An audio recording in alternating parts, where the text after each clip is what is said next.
예, 제가 순서가 두 번째가 돼서 오늘 굉장히 다행입니다. 제가 이런 자리에 몇 번 와보니까 순서가 이제 제가 뒤에서 얘기하게 되면은 앞에서 말씀하시는 분들 발표하실 때 그러니까 듣는 표정을 짓고 있기는 한데 머릿속으로는 계속해서 내가 할 말만 이제 생각하고 있게 돼가지고 지금 그렇지만 저기 이강모 선생님 말씀은 재밌게 들었습니다. 저는 이제 오늘 두 번째로 발언을 마치고 그 다음 발표하시는 분들 얘기를 재미나게 듣겠습니다.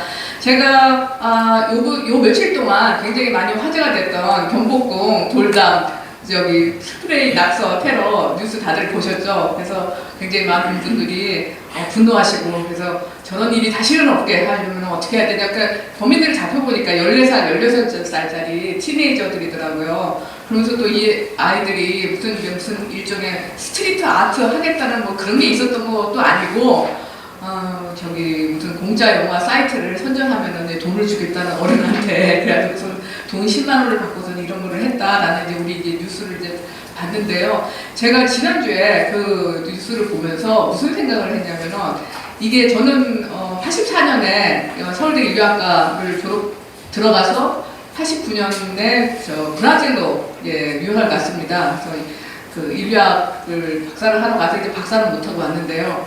브라질에 여러분 가보신 분들 계시겠지만은 이 대도시에 가면은요, 상파울루나 리오데자네이루나 들어서는 순간 깜짝 놀랍니다. 외국에서 이를테면 한국에서 난 사람들은. 왜냐면은 모든 거리에 있는 건물 벽이 다 스프레이 낙서입니다. 정말 하나도 빼놓치고 한 건물도 안 빼놓고 다 낙서를 해놓습니다.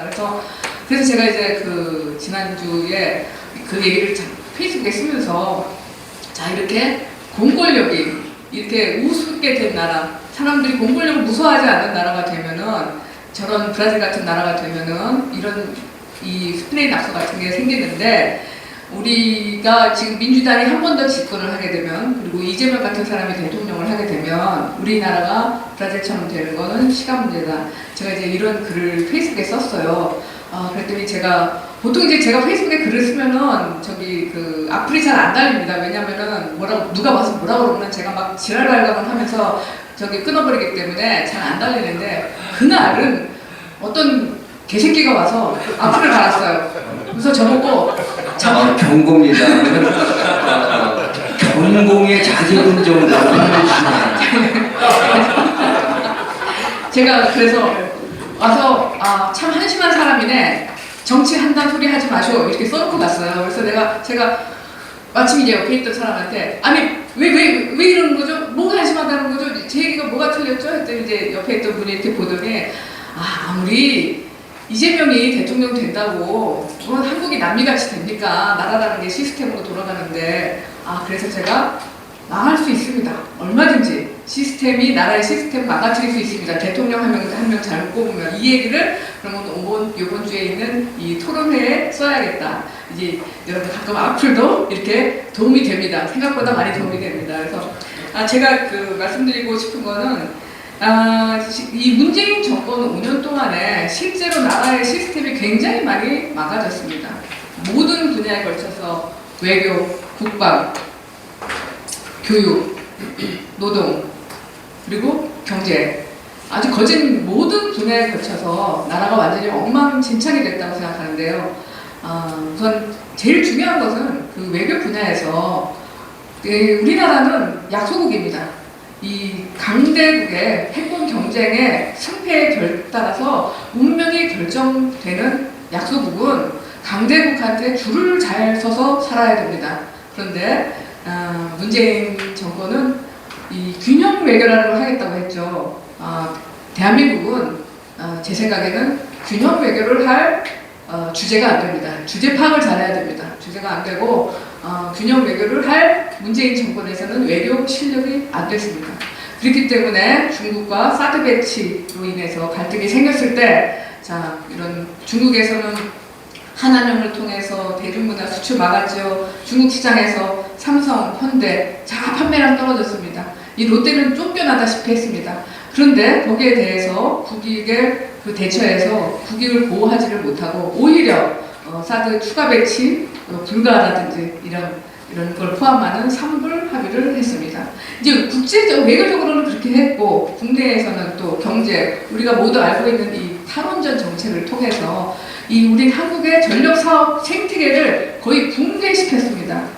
대한민국 전력 부족 국가죠. 전력의 30%를 원자력으로 감당하는 나라인데 이 나라에서 대통령이 갑자기 원전은 불안한 것이야. 나는 사이비 종교를 신봉하는 바람에 이 산업 생태계가 어떻게 됐습니까? 직격탄을 맞았고 그래서 이 지역 경제 또 타격을 입고 원전 세계적인 수준이던 대한민국 원전 산업계의 인력들 일자리를 잃고 그렇게 산업이 무너지는 것을 보았습니다.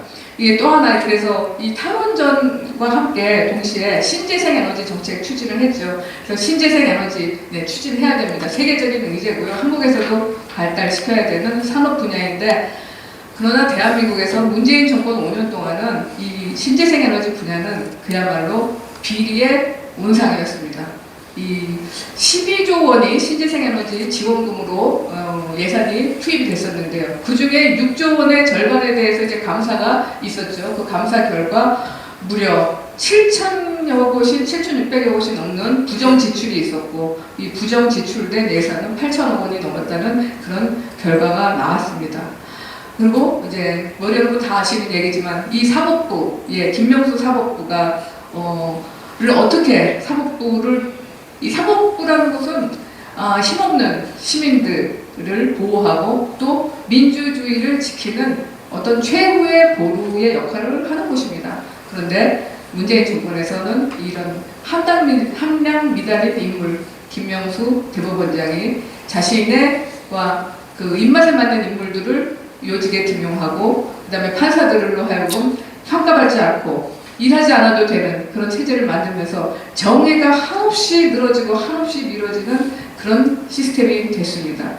그래서 이 민주주의를 지키는 보루가 아니라 문재인 정권을 지키는 보루 역할을 했습니다. 여러분 다 아시다시피 그래서 이렇게 소득주도 성장이라든가 탈원전이라든가 이런 그 신재생 에너지 잘못된 그 예산 이 비리의 온상이라든가 이런 것으로 인해서 나라를 거의 전 분야에 걸쳐서 만신창이가 되게 만든 이 정권이 다행히 정권 교체가 됐을 때 그럼 정말 대한민국이 아직 구분이 다 하지 않았구나. 이게 어떤 나라인가. 정말 2차 세계대전 이후에 세계에서 가장 가난한 후진국에서 선진국 문턱에 이른 우리는 전 세계에서 하나밖에 없는 유일한 나라 아닌가. 그래서 나라가 망하지 않으려고 우리가 정권이 교체가 됐다고 했더니 그게 아니고 이 정권이 교체된 그 다음 날부터 이 민주당에서는 대통령 퇴진을 요구하고 국회 과반석의 힘을 이용해서 계속해서 탄핵 위협을 하면서 지금 1년 반, 대통령 임기 1년 반이 지나왔습니다. 이 사람들이 민주당에서 주장하는 자기네들이 밀었던 모든 정책이 다 실패로 돌아갔기 때문에 이제 와서 어떤 무슨 나는 그 사람들이 진정한 좌파라고 생각하지도 않는데 좌파거나 진보라고 생각하지도 않는데 어떤 진보 성향, 좌파 성향의 정책을 내놓을 게 없습니다. 그냥 오로지 주장하는 것은 두 가지죠. 대통령이 영부인과 함께 권력을 사유화하고 있다. 그리고 검사 독재가 돌아왔다. 그렇게 봅니다. 그래서 우리가 지난날 독재를 막았던 민주화 세력이고 이번에 돌아온 독재도 우리가 막겠다라는 이런 주장만 지금 1년 반 동안 하고 있는 것입니다. 그래서 여러분 이 독재라는 게 얼마나 추악하고 얼마나 괴물 같은 것인지 세월이 많이 흘러서 당신들 잊어버렸지? 그래서 서울의 봄 영화를 봐. 그 영화를 보면 그 독재가 어떤 것인지를 볼 수 있어 하는 지금 서울의 봄 영화가 있습니다. 여러분 많이 보셨을 것 같은데요. 저도 아주 재미나게 봤습니다.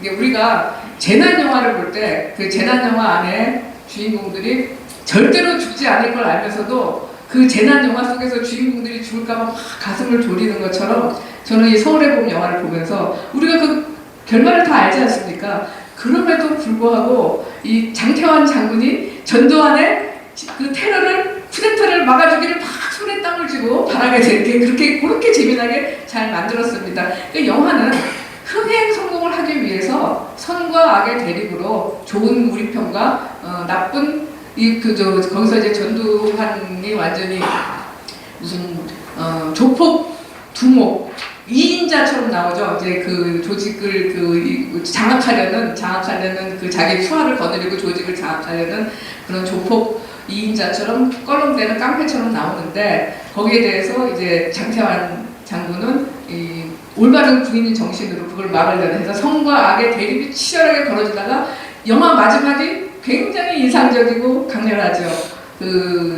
장태환 장군 편에 서서 쿠데타를 막으려고 했던 사람들은 감옥에 갇히고 고문당하고 고초를 겪는 동안, 전두환 편에 서서 쿠데타를 도왔던 군인들은 그 후에 승승장구, 국회의원도 하고 참모총장하고 국방장관하고 그리고 그 중에 한 명이 대통령까지 했던 게 영화 제일 마지막에 서로 교차 이제 편집을 해가지고선 보여주는 장면이 굉장히 인상적이었습니다. 근데 저는 이런 생각을 했습니다.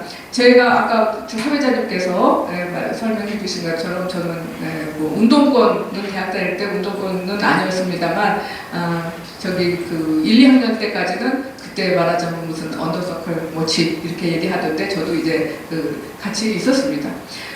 그러나 제가 그 학생 운동을 하고 그리고 또 87년 6월 항쟁 때는 저도 이제 거리에 나갔었습니다. 그때는 이미 운동권이 아니었지만 그때는 운동권 이런 거 구분 없이 다 나갔었습니다.